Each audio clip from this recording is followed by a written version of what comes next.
Well, afternoon there. I'm Ranger Dave for this, and this is West Valley Rural. You know, a lot of people move to Arizona and they don't quite know exactly, they might be coming from a more, area that has a lot more rainfall, and they don't know quite exactly what to grow and how to grow it, and then they meet with failure after failure after failure. Well, I'm going to be talking about the one plant that gets really, it's plentiful, but it gets kind of overlooked in its practicality. You can eat it. It's useful for a lot of things, but it just is kind of so obvious that most people just pass it by and never give it much thought. And some people think it's almost troublesome, and this plant is far from troublesome.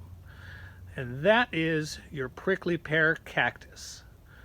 Now, there are 18 different varieties of prickly pear cactus in the Sonoran Desert. Now, I don't have all 18 on my property. I have a pretty good amount because I like toying with them and kind of seeing what I can do. Now, not all these prickly pear cactuses are edible, but some of them are more decorative. But let's go over and let's just figure out what we can do with this and show you just exactly how easy these things are, how easy it is to grow and how easy it is to harvest. And now you too can move to the Sonoran Desert and have success as a gardener. Let's get started. Now I'm here in one of my main cactus areas to show you a little bit about a couple different varieties and how to harvest them.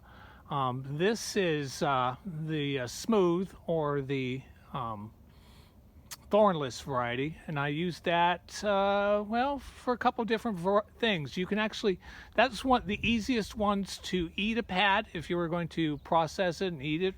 It's called Nepalese. So that we have done that. It's not my favorite dish. I prefer to add it into some other things. You can see that each cactus has different types of fruit. Okay, this is Engelmann. This is one of the varieties. This is one of the purple varieties. It's pretty much just decorative, but I like playing with it. And anyhow, it's really easy to, despite the size of the fruit, Engelmann typically has the most, and I've mostly harvested for this year, but pretty much that's it. Okay, you just put it in a bucket. Got it? Pull it off. Use tongs because on each of those cactus fruit there's very, very small spines. They're called glochids. Now those are they don't hurt much, but they're more of an irritant. The way if you get them on yourself, the way to get them off is to duct tape. Put duct tape over where you have the glochid, and then pull the tape off rapidly, and that typically gets the glochid off of you. Now, once you got a bunch in a bucket, it's real simple. You want to get those glochids off. You shake them all about a little bit. That knocks the glochids mostly off, but of course, don't be putting your hands down in the bucket there. And then you can go off to the harvesting part of it, the processing part. I'm going to grab these, and then we're going to go off to how we process these things. Now, as you can see, just shaking them in the bucket knocked most of the glochids off. Now, people do put these, process them and put them into recipes as a fruit themselves, but you got to be aware of the glochids, and you can treat it almost like a desert kiwi. Kiwi that's got a little bite to it. As well as what these have in here is a very hard seed that most people are not aware of. But how I process them being the best way is the Jack LaLanne processor, because you get all the benefits of it without all the pain. And so we're going to do this. See, just put it in top. Use your tongs. Real simple. Let's turn it on. Now,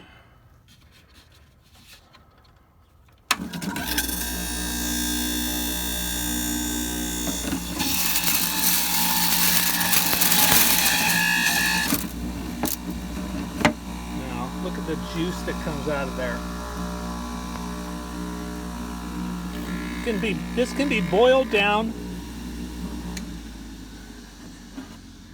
into almost a syrup. My wife will boil it down into a syrup, as well as we freeze it in quart Ziploc bags for use, and my wife will put it in her prickly pear lemonade. It's not too sweet, but it has an interesting flavor. It adds an interesting flavor to just about anything. She will boil it down and make syrup for pancakes. Add a little, just a touch of sugar there, and makes for a nice syrup.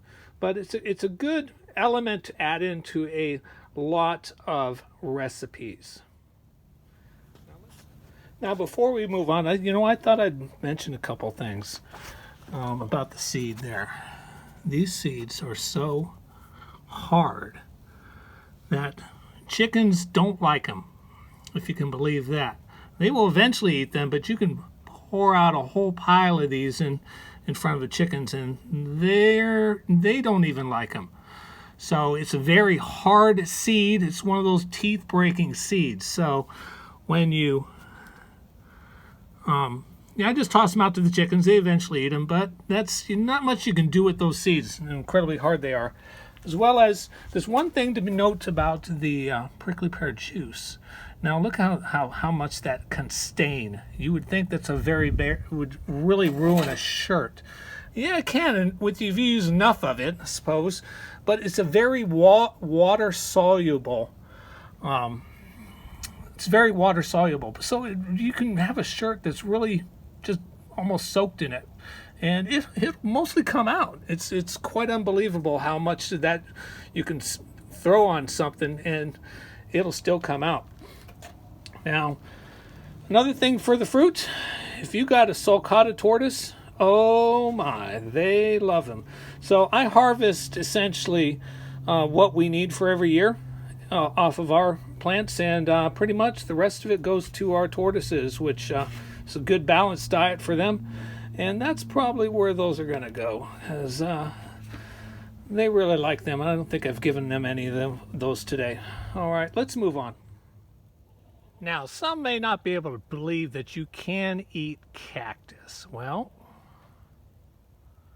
there you are. There are actually cookbooks for cactus. My wife has used a number of recipes in this book, and I will admit it's not my favorite ingredient as a main ingredient. You got to look at it as more of it's like okra or asparagus kind of texture, and I'm a fan of neither. So where my wife has put it in is more of a side ingredient in our enchiladas, and it gives a interesting flavor to those enchiladas.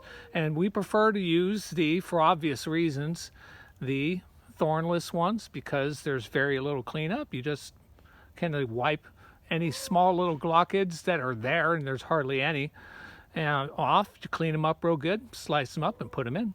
And it's as simple as that. These are also my easiest ones to feed to my sulcata tortoises, because I just pull one off, toss it over the fence, and there it is. So you can eat the other varieties, but at the same time you're having to deal with those thorns. Now, what has always puzzled me, because these grow so easily, why anybody buys you can go to the store and buy these and put them in, the Napolitos or Napales in your store. Why go to the store when all you got to do is go to your neighbor's yard or grow them yourself? It is really that simple. So yes, you can eat them. It's a different kind of flavor, but it's there.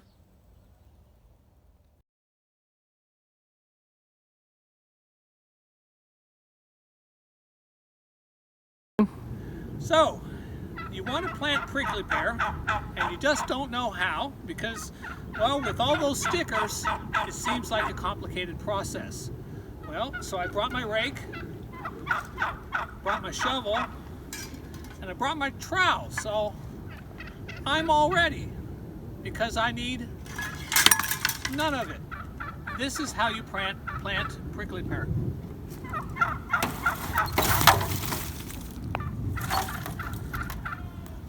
It's planted. Believe it or not, it's planted. Because as long as there's a pad touching the ground, each of those stickers has the potential to be a root. Okay, so as long as the pad touches the ground, now I always dump out plenty because rabbits would have a tendency to eat some.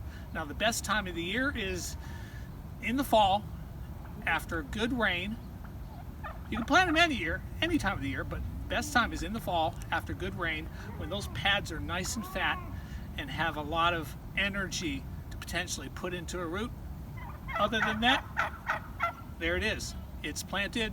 In a couple seasons, we'll have a nice cactus going right there. Okay? Good luck with it. So, now where do you plant prickly pear?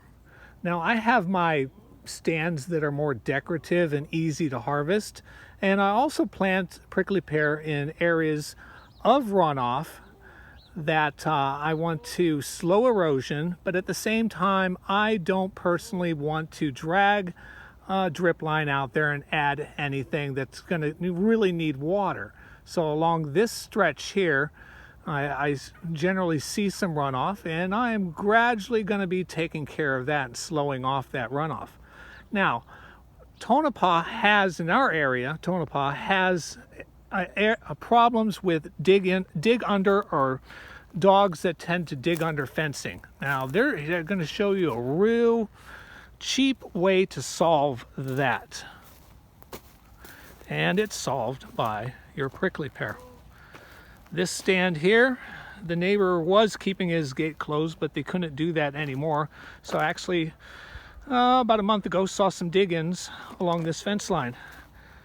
And I guarantee you that no dog in their right mind will be digging in there again. It'll take about a season or two, but these will all sprout up gradually and be a nice row of cactus. And again, no dog in their right mind. They'll go find easy pickings elsewhere. I will not have to worry about this fence line again within about a season or two, or even now. Who would dig underneath that now? Would you? No. Some dog is going to look at that and move on. Now, can you plant prickly pear seriously just by tossing it on the ground? Well, here's your evidence right here. These were, you can kind of see where they were dumped, but this whole stand is about 6 or 8 years old. One year I just decided to just dump pads. Do absolutely nothing but just dump pads and see what would come of it. And now you have a pretty good stand growing right there. I still got some, you can kind of see I've got some fruits right there to harvest, but I did absolutely nothing here but just dump pads. Now, as far as we talked about the fence line, you can kind of see over here where one of those fence line barriers I've got going. That dog isn't going to cross. Nope, that dog is not going to cross.